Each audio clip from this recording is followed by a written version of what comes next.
everyone, and welcome to Actors in Conversation. Thank you so much for tuning into this episode. Today with me, I have a Jesse Richardson Award winner, an actor that's toured internationally, a Bard on the Beach veteran, and a not-so-secret musician and singer, Tom Pickett. Hello, Tom. Thank you for coming to the studio. Monica, thank you for having me. It's my pleasure. So I think we're going to get right into it. Okay. You are a native of Berkeley, California. Correct. So what prompted you to move to Vancouver? It was kind of a long process because the time that I wound up in Vancouver, I had been drafted into the Army. Into the Army in the States? In the States. U.S. Army was calling my name, and I did not want to go. Yeah. And I did not want to leave the country because I didn't want to be a fugitive and never see my mom again. Who knew that they were going to give them amnesty? I mean, if I had known that was going to happen, I'd have been in Kelowna. You've been gone. Somewhere. So I'm in the throes of being drafted into the Army when I go through the other services, of which the Marines were not on the list. That's another story. Okay. But the recruiter at the Navy said, you know, Tom, you got too much education to come in for 2 years, and all the 4-year programs are closed, but have we got a deal for you? 6 years.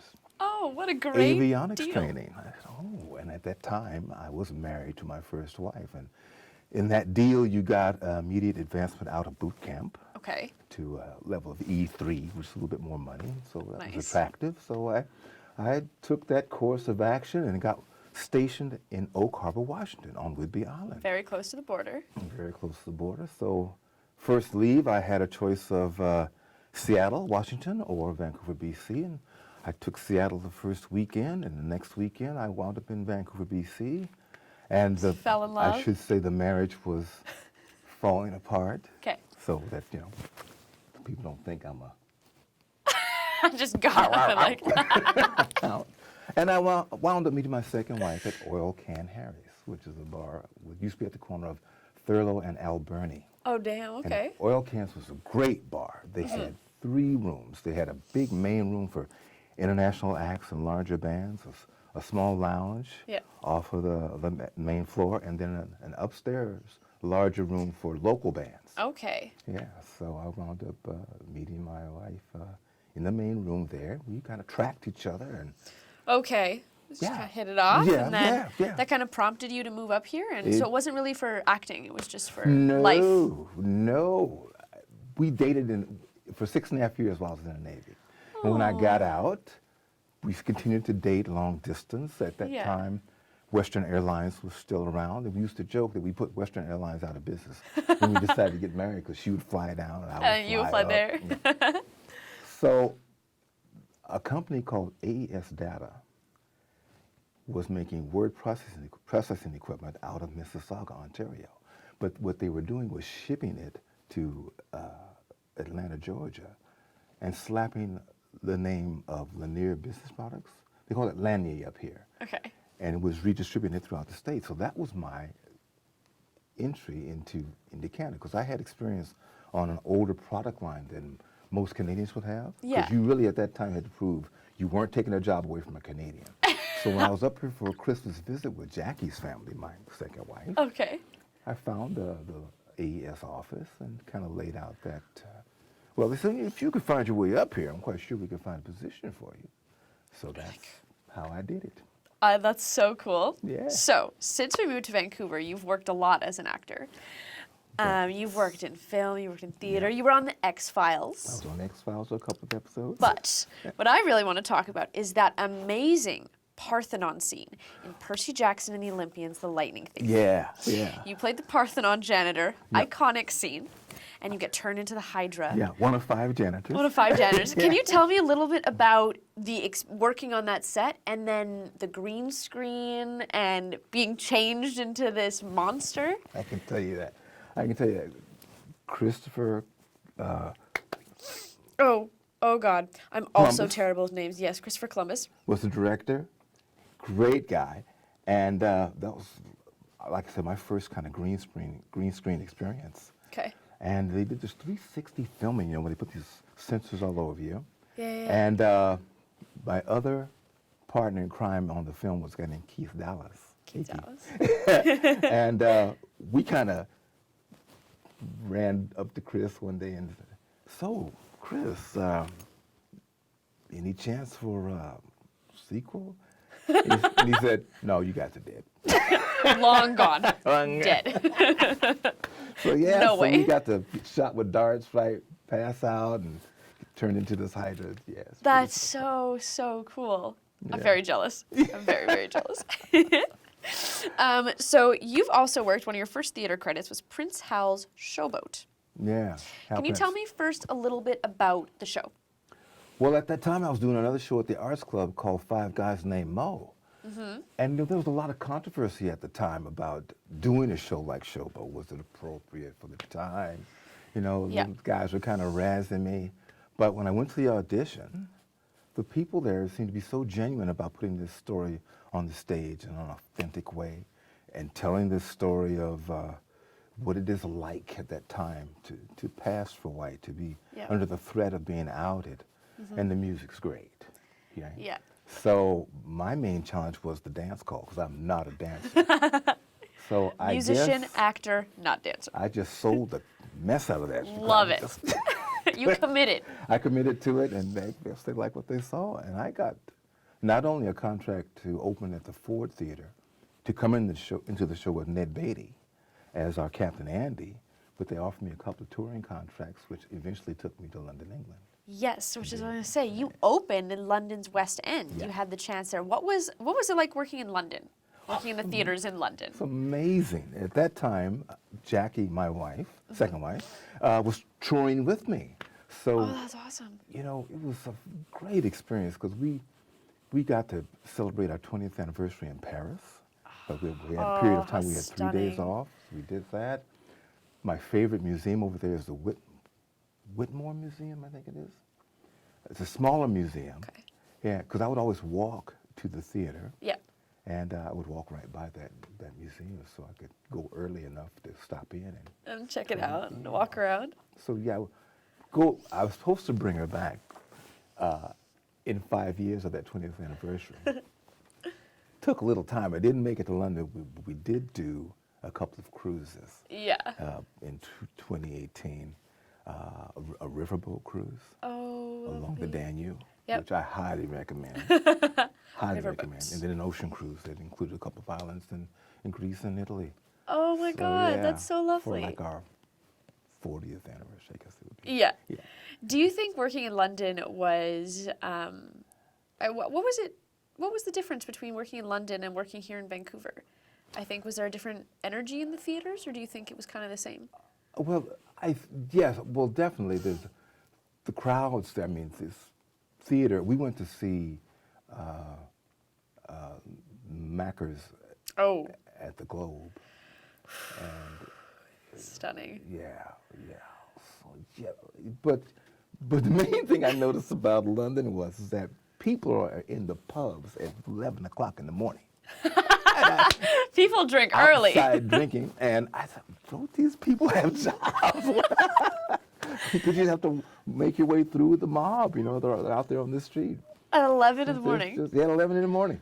Oh my God, I don't think I'm awake at 11 if I don't have to be. That's crazy. Yeah. That's awesome. Because after Prince Hal's Showboat, you did get the chance to work on, which I'm going to talk about here, is the show Ruined, Yes. which Yeah. is set in the Democratic Republic of Congo Yeah. during wartime. Yeah. It's a heavy show. It's run with a dark glass Extremely theater. heavy show. So Extremely. before I do a quick talk about a review that I read, can you tell me a little bit about what the show was about? Okay.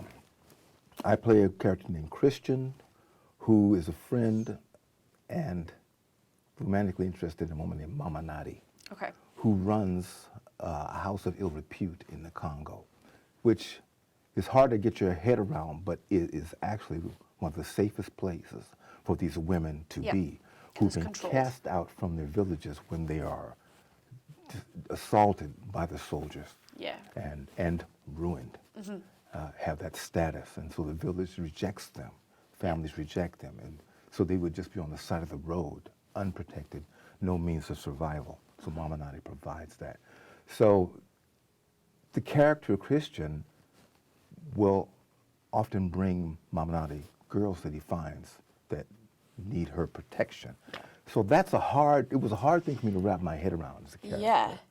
right? Because I'm judging, wow, is that the right thing to do? But if you look at the context that the play takes place in, Exactly. and the Context is circumstances, key. it is the best thing he can do in this circumstance. Yeah, because the review that I read by Colin Thomas says, it's clear that the actors in this production by Dark Glass Theatre know that they're working on something important, something that's bigger than they are. These are the only circumstances in which you get performances that are this deep and humble. Oh, And I thought that was an awesome, because I've seen pictures of the show. yes. And I think it's context that matters. Yeah. That's stuff that's actually happened Yeah. in a place. So Yes. did you take away anything from doing that show? I can only say I take away some of the audience's responses to the show, because we'd often have talkbacks. Yeah. And we'd have people from the Congo. What kind of responses did attend, you and get? Just most heartfelt, visceral responses, because I think some of these people, it's their lived experience. Yeah. Or family members have lived through that. And they're seeing it on Yeah, stage. and they're so gracious with their endorsement of what we put on stage. So I'm really proud of that. Yeah. That we could give You that should be. That's awesome. back to them. That's definitely one of the joys of doing theater, The is honor being that- able to, the honor of doing theater is being able to see that and seeing people who react in something that they lived. Yeah. It's one of the reasons theater gets put on, lived Exactly. experiences. But that is Exactly. very, very cool, Yeah. very exciting. So you transitioned, did you start in theater and transition to film, or did you start in film, transition to theater, or was it a Oh. whole just smorgasbord Okay. of all of it? Okay, I'll try to make this short because okay, one day I walked into work and I was getting my walk-in papers. I was getting my notice on my day job. Okay. Right? So I'm coming home with my little box of personal items in Yeah. the middle of the afternoon. Yeah. Well, I says, what's going on? So I have good news and bad news. He said, well, the good news is that, well, the bad news is I've been administratively downsized. Oh, what are you going to do? The good news is I'm going to sing for a living. So I'm like, no, really. really. I'm going to. I'm going to sing. Fast. And so I started trying to do the club thing around Vancouver, you know, Yeah. and there's 6 places to play and 1,000 people trying to play there, so that was going nowhere. So Sunday, I looked in the paper and I saw an ad for a commercial acting seminar at the Schachter Studio, Okay. run by a woman named Marcia Schachter. And it's not around any longer, but she brought up a guy named Randy Kirby from the States, the guy who used to do the Hertz commercials Yeah. before OJ. Okay. And so you get good feedback because they're trying to sell you more courses, but the thing I took away from, if you're serious about this, Tom, you got to get a proper headshot and you got to get a proper bio. None of this once upon a time in Berkeley. You know, and the headshot looked like a Sears catalog. So I went out to see 2 agents, a woman named Madeleine Acancia and a guy named Murray Gibson. Now, Murray was at 21st Century at the time about to transition to the characters. Okay. But Murray said, if you're serious, they both actually said, you should go to Gastown Actor Studio and take scene study classes. Well, I did that. Okay. Great expense. And my wife was Lot of freaking money. out. But Murray had other clients there. Okay. And my first class was a woman named Marley Parker. And you don't know if you know Marley Parker, but she's an incredible actor. Yeah. A phenomenal career. And she was doing a scene from Sḳwməthkվəy, the first night I attended class. And I looked at this woman's work and I said, I don't know what is going on. I will never be able to do what she's doing. But I stuck it out. Yeah. 3 months, Murray says, you're not doing too bad. I'm not going to sign you. But if I think you're right for anything, I'll send you out. Sends me out the next day for a show called Mum P.I., where I'm to play a member of this trio called The Shadows. And the storyline is that you've gotten to town and your agent is absconded with the money. Well, that week, I lost a 6-night booking at the Hotel California because somebody just walked the street and booked it directly, undercutting my agent, undercutting me. When I phoned my agent about it, I won't tell you who it was, or where it worked, but he cursed me out on the phone. Oh my gosh. So, not knowing anything about the moment before, when the casting director, a guy named Stuart Akins, said, okay, this scenario, you're stranded, no money, agent's gone, action. I'm thinking about this phone call that you that had. I've had with this agent. So the guy I'm reading with had a brown leather jacket on, I pick him up by the lapel of his jacket, and I'm shaking him in the midair, because my one line was, "Where's my money?" And Stewart starts writing. Turns out to be 5 days of filming. They flew us to Los Angeles to record a song for the show. And I wound up working with Alvin Sanders and Ralph, the late, great Ralph Cole. Oh my gosh. My first film experience.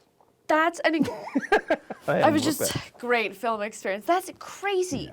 Yeah. What a way to get into film. Be like, let's go. Was blessed. Yeah, Right. 100%. That's so cool. Yeah.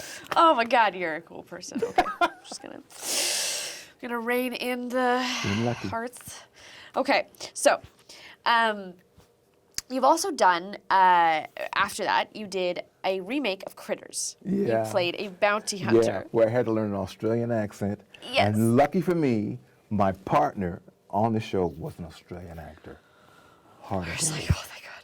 Oh, Coach yeah, me. Yeah. So, have you seen the original Critters? I have not. But... No, I haven't. Okay, I haven't either, but that's fine. Yeah. What did that role entail of being a bounty hunter? Did you have to learn any like stunts or fight stuff, or was it? Well, mainly you had these just- huge guns you had to wield, and I didn't realize there's a lot of kind of mock running. best. That I really wasn't prepared for. Because we do a take, and I was like, "You gonna be all right, Tom?" Yeah. Okay.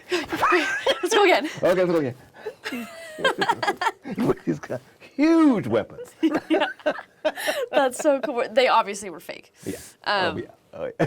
Just a lot of like running on the spot kind of thing. Yeah. Well, running to a distance, but you're just kind of jogging. Because Assyria knows you're running through the desert. You're running across the desert. Yeah. You're like From Australia.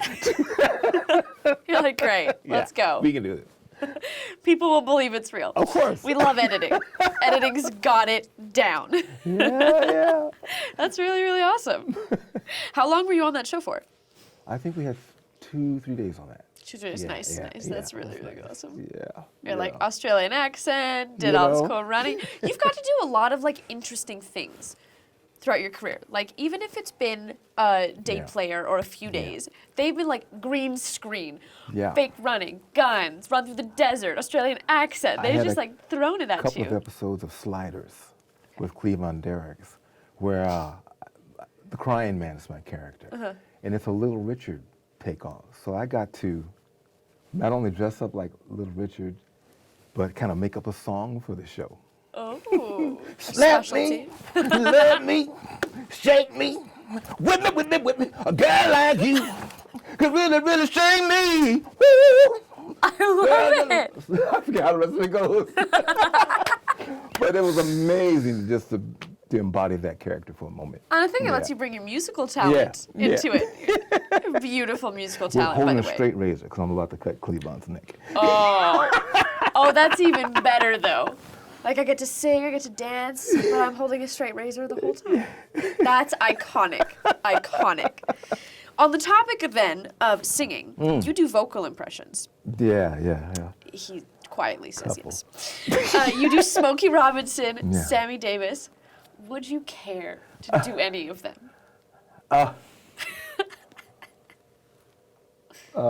Any of the ones in your tool belt? He said no. Yeah. I did you wrong. My heart went out to play.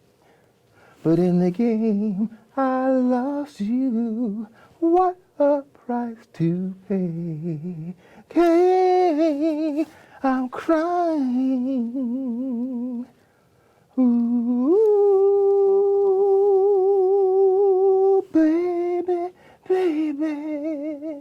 And when I saw Smokey do that in Oakland, California, as soon as he started singing, the girl started screaming. You couldn't hear a word he would say. I was so chuffed. Like nobody knows what he's singing. They just screamed. Oh, that's awesome. Like, guys, try to listen. Yes, pick up some cues. I gotta try this. That's right. So, on top of all this film, thank you so much for doing that impression, by the way. That's awesome. You're really good at it. I will have to see more of this later. You did 6 seasons officially of Bard on the Beach Theater here in Vancouver. Yeah. I know you did 5 of those consecutively. That's quite a lot on Bard on the Beach. That's incredible. Yeah. What kind of shows did you do at Bard? The first one was Henry V, and Twelfth Amazing. Night. Who did you Yeah. play in Henry V? Ross. Ooh, Ross. Ross. Okay. Yeah, yeah, and a few other minor parts. Yeah. One of the friars, I think. Yeah. Yeah. And working on, did you do one show or 2 shows a season at Bard? Two. You did 2 every Yeah, season. yeah, That's yeah. awesome. Yeah, yeah, it was pretty cool. Yeah, it was whatever. It It's was fine. pretty cool. Yeah, and Bard on the Beach is very popular here, so Oh, definitely had. always in the '90s in box office sales, right? Yeah. Yeah, Yeah. so it's For sure. really- When around was the time you were working at Bard? 2002 to 2007, I think. 2007. Okay. Yeah. A few years ago. Yeah. Sold the big top. And the opening, the first season was the big stage. Then I went to the studio stage, I think, for the last one. Troilus and Cressida, which I played Ooh. Thersites. Okay. Yeah, this Very disgruntled slave who doesn't like anybody he works for. Do you have a passion for Shakespeare, or is it just something that kind of fell into your lap? I like the musicality of it. Christopher Gaze and Dean Paul Gibson came to see me do something at Pacific Theater, and it might have been Master Harold and the Boys that they saw. Okay. And they encouraged me to audition. Yeah. Yeah. And you were like, let's do it. Yeah, Let's do it. yeah, I was into it. Do you have a yeah. favorite Shakespeare play? Well, I always wanted to play Othello, but it's out of my reach now. He's a younger man. You could still do it. But I did get to do a reading with John Giuliani. Ooh. Yeah, before he passed. That's really This is awesome. These readings at Christ Church, I think it is. Okay. Was. And that was a great experience. Shakespeare is awesome. He was very supportive. Yeah. Yeah. Really helped. I think you need other people passionate about Shakespeare to do Shakespeare with, because Shakespeare's hilarious. Yeah. If you didn't know, Yeah. funniest author, I think. He's Yes. so funny. Irreverent about a lot of things. Yeah. Romeo and Juliet's a comedy. Just Just you letting know. everyone know. So you worked on the show Mrs. Warren's Profession, Yeah. which is about this girl who finds out that her mother was a sex worker to Yes. support her lavish Her lifestyle that they lavish both life, have. her education. Yes. Yeah. Yes. So who did you play on Mrs. Warren's Profession? Reverend Green. Reverend Green. Yes.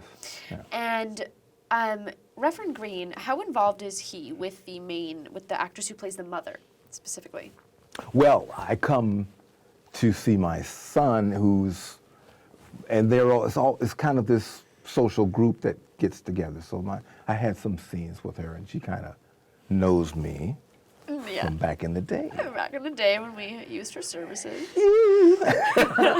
That's never explicitly. Yeah, it's never explicitly said. It's just yeah.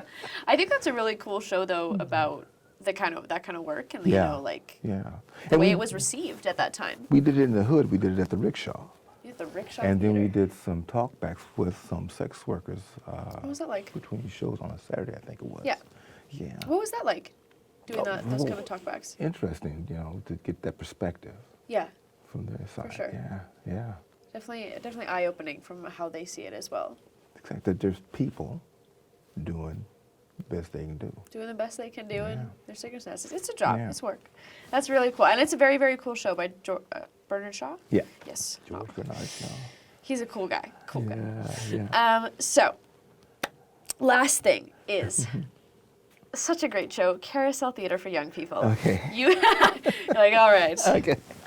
Miss Because- Piggies, yeah. or Elephant and Piggies. We are in a play. You're in a play. You played Elephant. Yes. Gerard, I think. Gerald. Gerald. Yes. Gerald. Gerald is his name. Right. And I remember this because it was at my school at the time. They were doing mock auditions with it. Yeah. But how is it working for young people? Well, let me tell you, of all the varied things I've done Yes. in my 29-year career, I'm known more for Gerald because I think there's still bus stops with our picture on it. Yes, there still are. I have seen them. I'm like, didn't this show close like 2 years ago? But it's still there.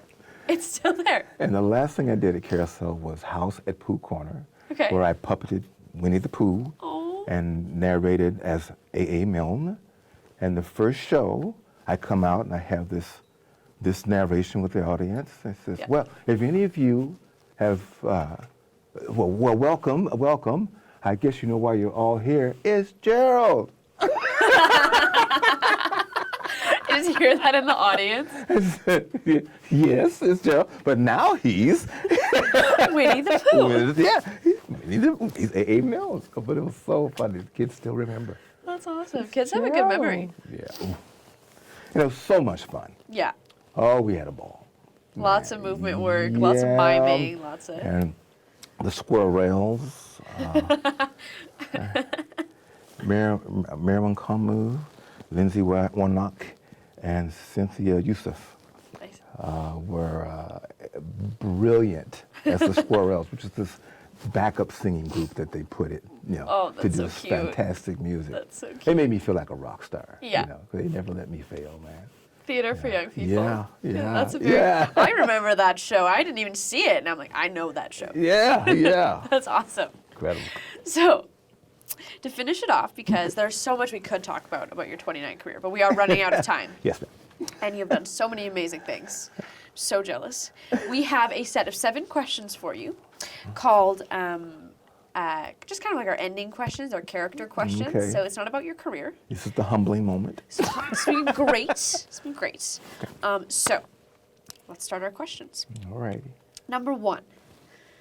What is the biggest lie you've ever told? If it's going to incriminate you, please don't say it. Tell me, what's the biggest lie you've ever told? If you can get a gist of what these questions are going to be Oh like. my God, the biggest lie I have ever told. It wasn't me. Someone else had the same answer. They're like, wasn't me. Wasn't me. That's probably the biggest lie I've ever said. Wasn't me. Wasn't me. Definitely did that when I lit my stove on fire. Oh. My mom still doesn't know this. She thought she did it.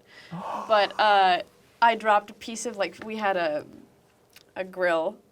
We had one of the old school rings, and there's tin foil underneath. But the tin foil had, moved away or something. I don't know. And a piece of food fell down. And then it lit on fire when there was oil and blah, blah, blah. Yes. And then the whole thing started flaming. My mother thought she did it. To this day. Now Maybe she'll never see this. And say it was me. I knew when it lit on fire. I told myself, you should probably take that piece out. And you're like, no, it'll be fine. It'll be fine. Here we are. I set my stovetop on fire.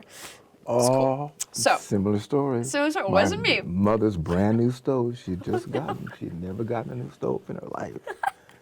And I had come home drunk. Oh God. Drinking with my best friend, Lee, and decided I was gonna have a steak. So I put the steak in the oven, put it on broil, went to bed, passed out. Oh no. The little wires and the little heating wires are in the front of the glass. Yeah. Oh, burnt. Just melted and So my mom came downstairs, turned the stove off and smoking. She comes in the bedroom and says, my father's name was Algie. Algie, there's something wrong with Tom. There's something wrong with Tom. My dad looked in the room, he says, ain't nothing wrong with that boy. That boy drunk. And then she comes to her sister, and I can't feel, but just starts spitting and just that burnt up her new stove. Oh. I love your father. Ain't nothing wrong with him. No. You just drunk. Number 2. Oh boy. If you could know the absolute truth to one question, what question would you ask? The absolute truth. You can know the truth to one question. One question. What question would you ask? And you can take some time to think. Are we going to be all right? Are we going to be all right? I like that. Yeah. That's definitely a question for today. Yeah. Good to know. I would also like to know that question. Number 3. What is one thing people do that pisses you off more than anything?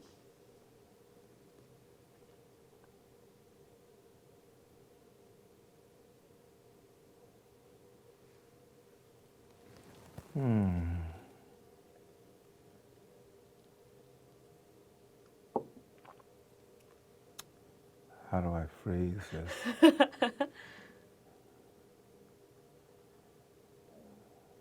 Well, it's a lack of grace Okay. for forgiveness. A lack of grace for forgiveness. So that can be in the form of bullying people. But we're seeing a lot of that today, where Yeah. we just have to, there's this need to cancel and punish people. And people need their pound of flesh. And I'm taking a different tactic because I was really torn about some things that had happened in the theater community, which is mainly where I live. And I was being torn apart by this effort to try to pick a side, because I know people on both sides of these events, and I couldn't pick a side. So it just came to my mind one day, what would Jesus do? Huh. So then I started this effort to study the Gospels with a friend of mine, Ron Reed, former artistic director of Pacific Theater. And we were just talking last week, and he says, you know who you look like, don't you? Because I was explaining to him, I was just like this, Ron. Yeah. He said, you know who you look like, don't you? And no. You're like, stop. No. Because our first session together, he says, you know, it's about forgiveness, because that's what the cross is all about. Yeah. Forgiveness. And often I've dealt with not feeling worthy of forgiveness. But I am. Yeah. I am forgiven. Everyone is. So forgive, Tom, because you are forgiven. Yeah. And that's how we begin to rebuild. Yeah. Good. That's a Yeah. good answer. Yeah. Number 4. What's the weirdest thing you did as a child? We'll put child up to the age of like 15. The weirdest? The weirdest thing. You're already thinking of one. I was thinking one I can tell you. Weirdest thing, the weirdest thing. Oh. What was weird about me as a kid? I was always weird. Everything.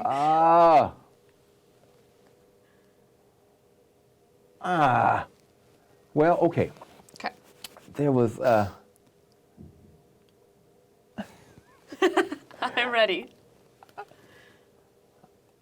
I was always daydreaming. I still do this. Yeah. My wife says, you always talking to yourself. But I would love to lay in this certain spot on the floor in our house. We had a skylight. And the sun would pour in on this one spot. I'd love to lay with my head in that spot of sunlight and daydream. But my mom would always catch me because my mom thought that was a waste of time. Yeah. You know, you should be reading a book. You're doing something. Because my mom was all about the education. I should be very smart because I had 4 sets of encyclopedias in my house. The encyclopedia man had my mom on speed dial. Yeah. Whenever he was in town, he knew he could sell a set of his, so I had Britannica. I had Science World. I had all these great, and man, daydreaming. But we daydreamed instead. Daydreams. I love it. That's really cool. And we had a spot for it too. A special spot. Number 5. What fact amazes you every time you think of it? And that could be a fact about the universe, a fact about life, a fact about caterpillars. Oh, what is this mathematical sequence? Is it the Fibonacci? I am terrible at math. Don't ask me. Fibonacci sequence where, Okay. What's the sequence about? a sequence of numbers and patterns Oh, that appear throughout our world. cool. Yeah, in repeating patterns. You know, it can be. I have heard talk of this like sequence of patterns and stuff that exists in our world that just keeps coming up. That kind of stuff fascinates me. Cool. Yeah. Cool. Okay. How we think things are random, but they're kind of not. Kind of not random. Yeah. Number 6. If you were immortal / invincible for a day, what would you do? Oh. One day, just one. Immortal / invincible. 24 hours. What would I do? Immortal / invincible. Gee whiz. Would I?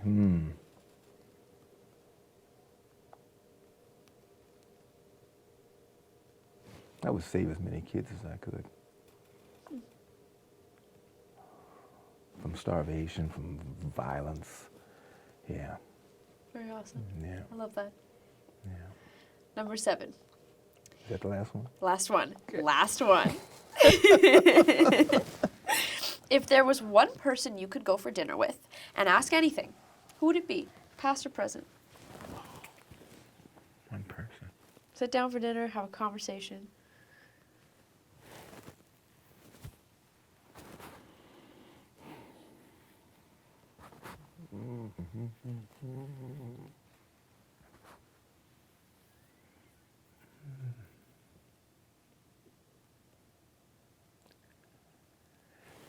I know the big one is JC. All right. But I'm thinking I'd like to also sit down with King, Martin Luther. Martin Luther King? Yeah. That'd be an interesting conversation. Yeah. I love it. Thank you. You have survived 7 questions. You did it. You made it. Woo! We're done. Thank you, Monica.